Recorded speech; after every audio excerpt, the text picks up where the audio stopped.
Yeah, I have been in psychosis.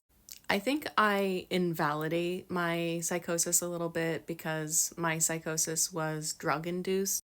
So I've always been like, well, I didn't come by it naturally. It's kind of a weird way to say that. But yeah, during my drug years, when I was overdosing a lot, I had a period where there was a pattern of overdosing and then going to the mental hospital, and then overdosing and then going to the mental hospital.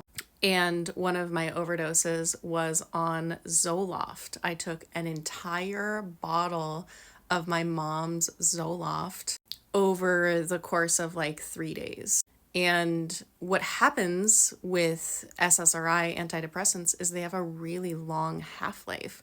So even after I had taken the pills, I was becoming more and more and more like detached from reality. And what SSRIs do is they make your brain have more serotonin. And I don't know the exact like theory behind it, but I know imbalance of serotonin is deeply involved with brain conditions that cause hallucinations. So the state that I was in was like a simulated schizophrenia. And I had all kinds of visual hallucinations, and I had like belief delusions. I had delusions of grandeur, and it was a really strange, slow overdose. It wasn't like my other overdoses where I would just like be out and then end up in the hospital with a catheter on.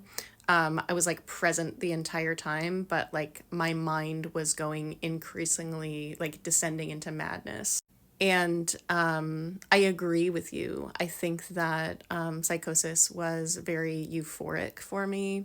I've shared before on TikTok, just like, yeah, I didn't need hallucinogens in my life. I didn't need LSD because my brain was trippy enough all on its own. And because of my hypersensitivity and my intuition, I experience like plenty of really strange sensations. And, sometimes I see things that are kind of not of this world, like they're a little bit behind the veil. But because I've developed my psychic senses, like I can see and feel those things.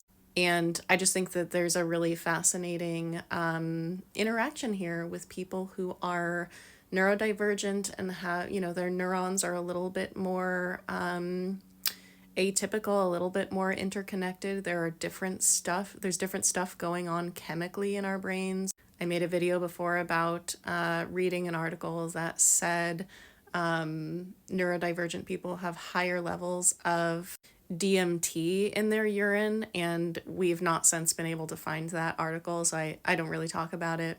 But yeah, I would not want to be in psychosis again because there's a deep sense of detachment from reality and not being able to affect the reality.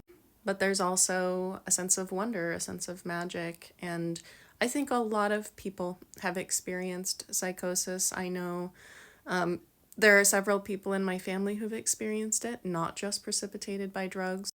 And I think that we need to normalize the fact that we just break down sometimes. Humans have like these emotional breakdowns, and it's actually quite normal to experience a breakdown in your body, a breakdown in your mind, in which you become someone that you are unfamiliar with.